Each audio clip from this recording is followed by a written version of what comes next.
charge of gender.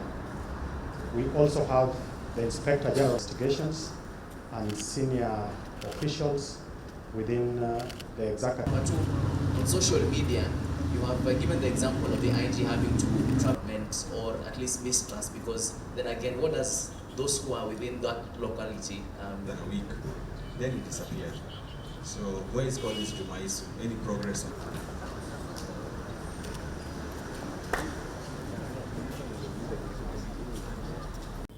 Currently, the elephant in the room in the security sector is the worrying trend of emerging cases of femicide, which have brought to fore the underlying and ongoing violations of the rights of women in particular. The country has recorded a total of 7,107 sexual and gender-based cases, gender-based violence cases, from September 2023 to date. Nairobi County recorded the highest number of SGBV cases, while Samburu and Mandera counties had the lowest incidence. There are 100 murders of women from August to November 2024. So far, the Directorate of Criminal Investigations has completed investigations on these, and the majority are pending before court. The Inspector General of Police has formed a specialized missing persons unit domiciled at the DCI Homicide Unit to deal with cases of femicide. In the period under review, the Directorate of Refugees formally introduced the Shirika Plan, which proposes the conversion of refugee camps into integrated settlements for the mutual benefit of refugees and host communities. Ladies and gentlemen, this Shirika Plan has now become a global flagship for benchmarking in dealing with refugees.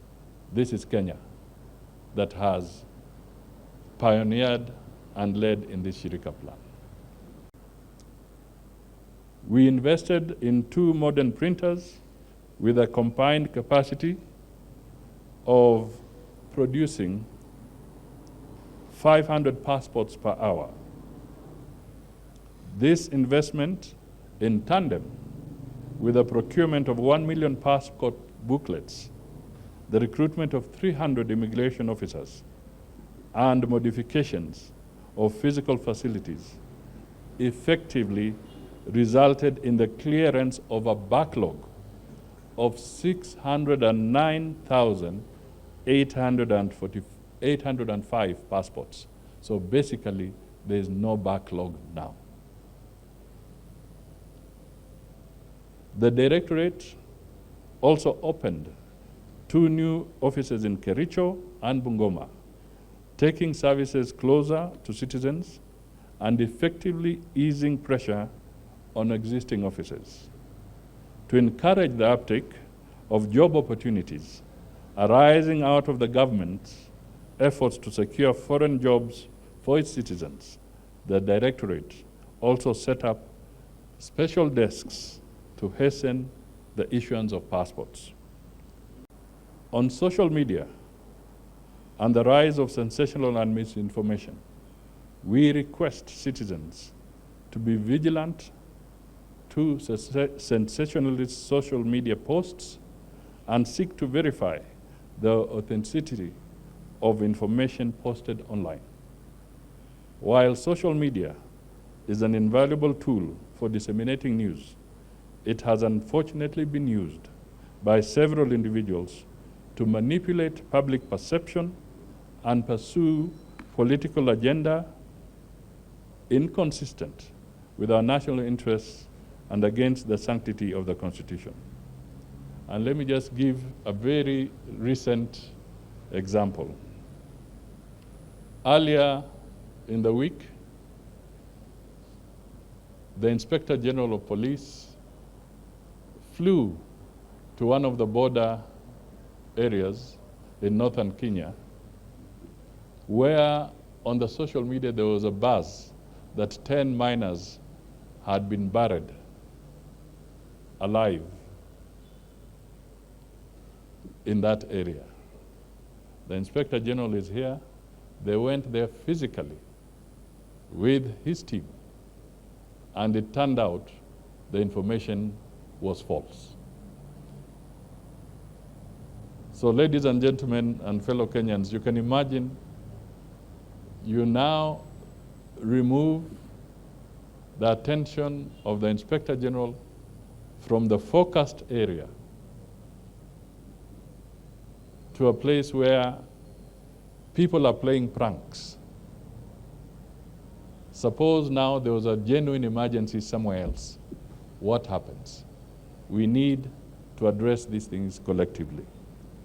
The events surrounding the protests in mid-2024 remind us of the delicate balance between the right to peaceful assembly and the need to maintain public order. While it began as a lawful exercise of democratic rights, criminal elements infiltrated and disrupted the peaceful fabric of our nation.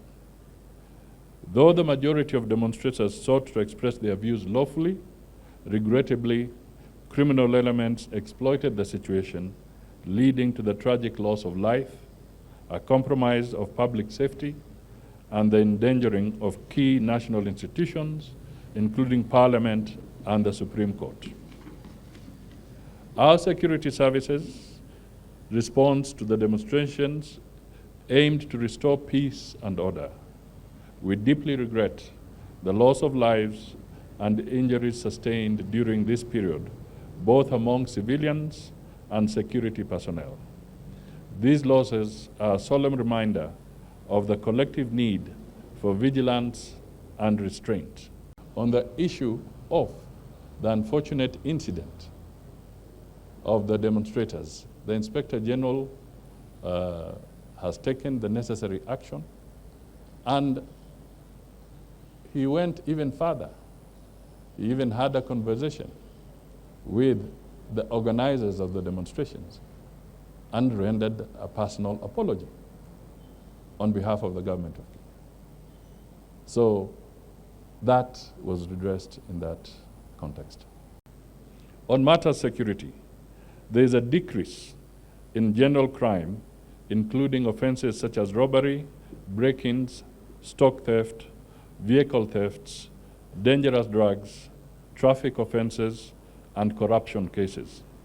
However, there are increased incidences of vandalism targeting electric power transmission infrastructure, resulting in power disruptions, affecting service delivery, and thus causing economic loss.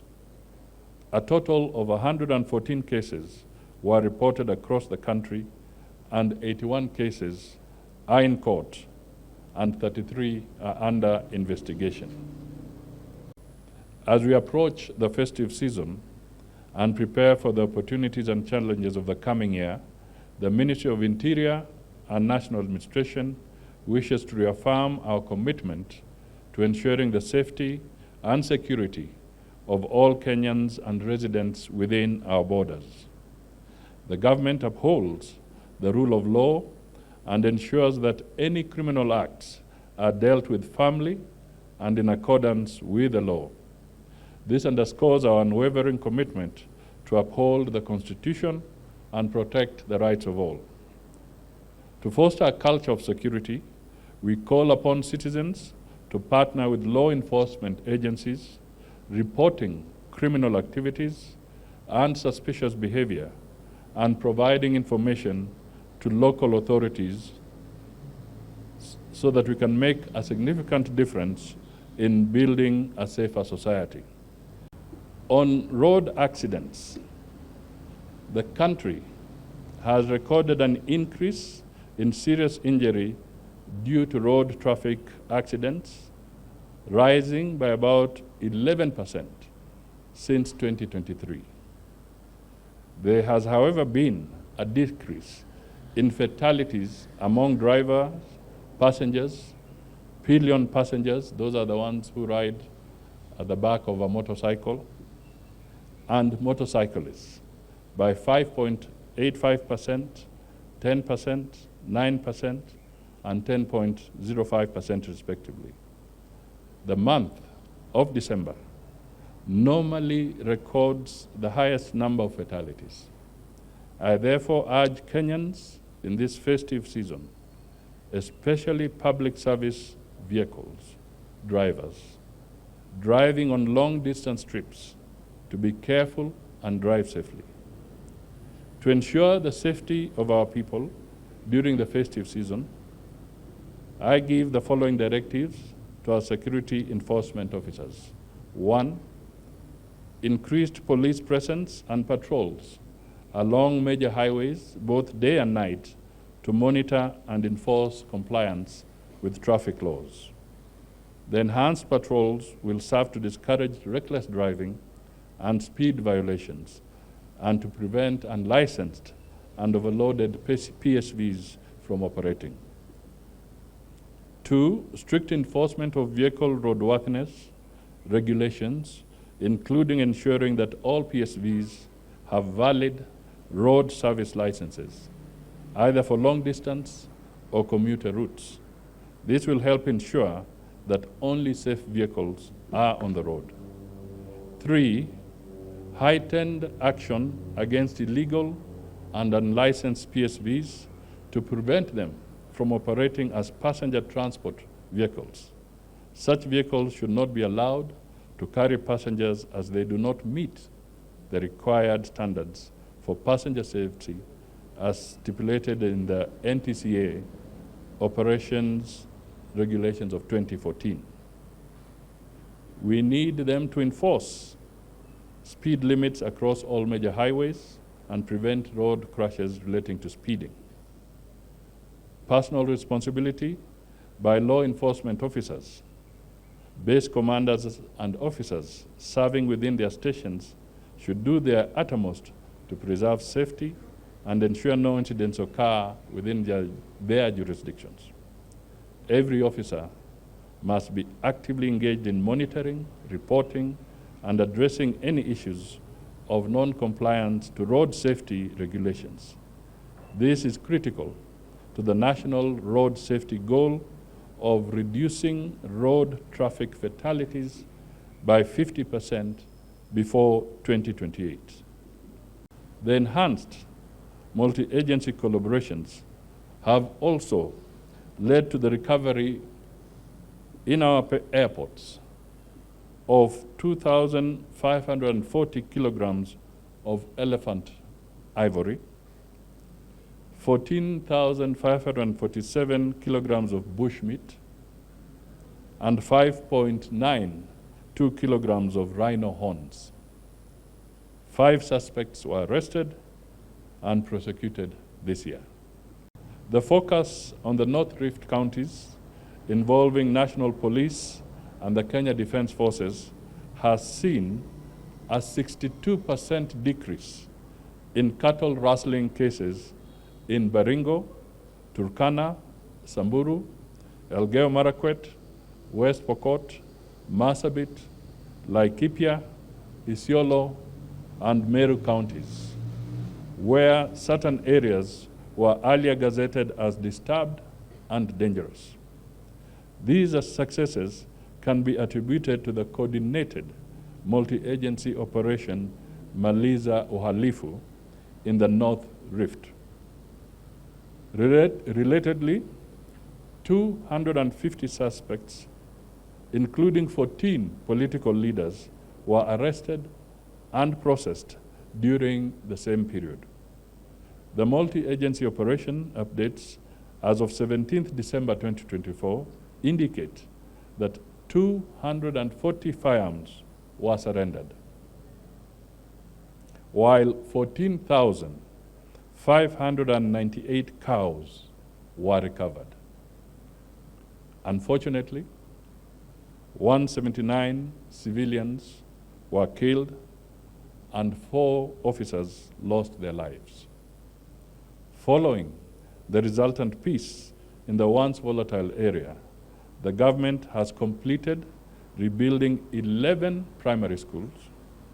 5 others are under rehabilitation, while we project to rehabilitate 9 more for use during the first term of next year. In the recent past, social media has been misused to perpetuate a narrative that certain lawful arrests were abductions, when in fact those arrested are either awaiting trial or have been released after the necessary legal procedures. Some of the people allegedly kidnapped were safely reunited with their families, for instance, the 2 Kitengela brothers and activists. All arrests will be conducted within the bounds of the law and we remain committed to upholding the principles of justice and due process. Any officer found contravening these principles will be held accountable. On e-citizens, we have onboarded over 22,000 government services available online, and 375,000 Kenyans visit the e-citizen platform daily. Listen to that, 375,000 daily for different services. Over 13 million users are registered on e-citizen platform. We also closed down 1,130 pay bills and created a single pay bill, the famous 22222, for payment of all government services. This has resulted in the collection of Kenya shillings 900 million daily. On terrorism, Kenya has achieved milestones in the fight against terrorism and violent extremism. With the Global Terrorism Index impact score for Kenya decreasing from a high in 2023 to a medium in 2024. Our reports indicated that from January 2024 to from January 2022 to November 2024, our officers have thwarted 47 terrorist attacks across the country. During the period, several terrorists have been neutralized. The government has also pushed for 11 successful convictions. Noteworthy, our success also came through collaborations with our international agencies and partners to thwart crime through training and equipment support.